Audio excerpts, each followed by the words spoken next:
What's up, you guys? This is LCS Rants, and I'm here today to give you guys my thoughts on what TSM needs to improve in the week before going into playoffs. Now, with everything going on around in the world, I hope you guys are staying safe and staying inside. I say stay inside, but yet I'm outside of my local playground making this video. But I can tell you guys that I haven't left my house in about a month. The only time I leave is to come outside and exercise, and you guys can pin around.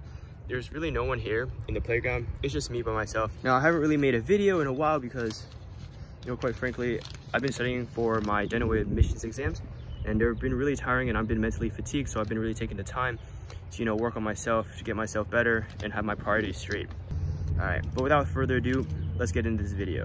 All right, the first thing that TSM really needs to work on is diversifying their champion pool. Now, I'm not saying that, you know, Beerson can only play one or two champions. What I'm saying is that they need to be comfortable and play more than just their typical champions.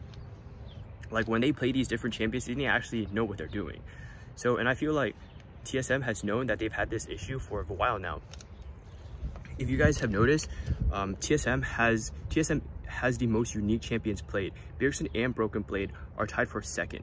Ruin has the most with 12 unique champions played, and Hizuke, Broken Blade, and Beerson are tied for second with 11 unique champions played. If that's not telling you that they've been at least trying to diversify their champion pool, you can look at Kabe. Kabe has played 8 different AD carries, and when you have players like Double Lift or Cody-san, who have only been playing like 4 or 5 AD carries throughout the whole entire split, I feel like that's an indicator that they've known about this issue and they're currently working on it. Another point that I want to bring up is that in the champions that TSM are very comfortable in playing, their win rate is ridiculously high.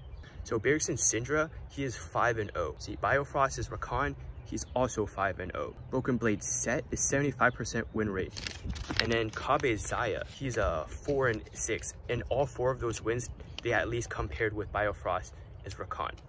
At least 100% win rate with Zaya and Rakan with Biofrost and Kabe. And the problem with this is like, oh, why can't TSM just continuously play these champions? Well, if you look at it this way, when it comes down to the draft, and because TSM is on the losers bracket, they probably won't get first pick of maps. So if you're first picking and you always pick red side, you can always ban out TSM.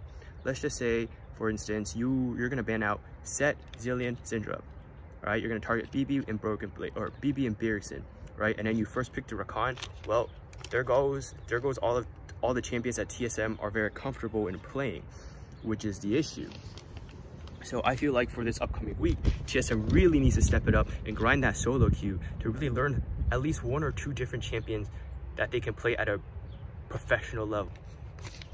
And I think definitely what they really need to do is they really need to work on their understanding of games. I think in this past like 2 weeks, when TSM lost 3 straight games, most recently, is because of their old habits. They've recently resurfaced. If you guys watched Beerson's interview with Ovly, Beerson did say, you know, they were really strong early game against 100 Thieves. You know, they got the Baron buff, but they just didn't know what to do. They just didn't know what to do with the Baron buff. Like, I don't understand. How can you be a pro player and not know what to do with a Baron buff? You're Beerson. You've been playing League of Legends for, you know, 10 years, ever since it first came out. You've been on every single iteration of TSM, but yet once you get Baron buff, you don't know what to do. I don't know. I feel like that's really mind-boggling, and that's on the coaching staff. So coaching staff, they really need to, you know, maybe like look at a textbook of League of Legends or something. Just put their book in a face and just read it. What to do after I get a Baron buff. I feel like they really need to study the game and really understand. And also, their game against Dignitas. You hear Beerson saying, oh, we were drafting for late, but we didn't play that way. As in the last team fight before TSM actually lost the game, Broken Blade actually went in and initiated a team fight. They really didn't have to engage. They could have given up some towers, but they really weren't scaling up to late game. Instead, they were looking for team fights, looking to engage, and Kabe wasn't able to get enough items to carry the game. And Beerson did say that they didn't really play to their comp, which I think is also something that is lacking in their game knowledge, which also falls under the coaching staff and I think Beerson's leadership. And my third and final point that I really want to bring up is, bro, Dardoch, you need to grow a freaking brain, dude. Like, seriously, this guy, I don't know, he has amazing early games, and it's just exactly what TSM needs. You know, TSM's early games have been very on point this season. I need to double check this, but I think Dardoch still has the #1 kill participation percentage. If not, it's also because, like, you know, Broken Blade and Biofrost and them have been getting like 1v1 kills. So Dardoch should have the #1 first blood percentage rate in NALCS. That also comes at a cost. For his early game is really good, but then his mid to late game are very suspect. There are quite a few times within this past week where, okay, so let me take you back. So the very beginning of the split, you know, Dardoch his early game was fantastic, getting first bloods all the time. In a past video where I made, he had like a 75% first blood ratio. And then when they started playing Cloud9, all cylinders were clicking. They were, you know, early game was strong, mid game was strong, late game was strong. You know, it's still like TSM finally, like it just finally clicked for everyone, and they were actually hitting it on cylinders, and they looked like a top tier team. But after they beat Cloud9, it just seemed like they reverted back to their early split TSM, where Dardoch was, you know, engaging at the wrong times, staying around for who at what. Well, I don't know why, you know, like the team fight was lost, but yet Dardoch decided to stay and make something happen when he could just recall safely. Ended up dying and like giving Baron buff. You know, he gets caught out quite a bit. I don't know, he just has these brain dead moments, and like, please, man.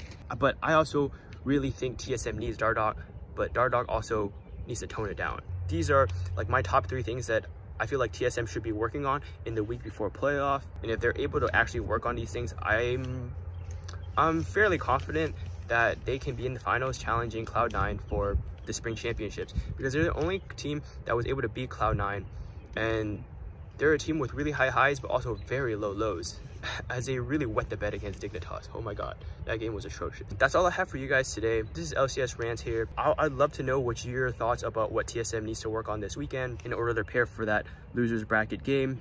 Just let me know in the comment section down below. I really want to hear what you guys have to say. And last but not least, stay inside, stay safe. If you guys like my content, hit that subscribe button, hit that like button, and I'll see you guys next time. Later.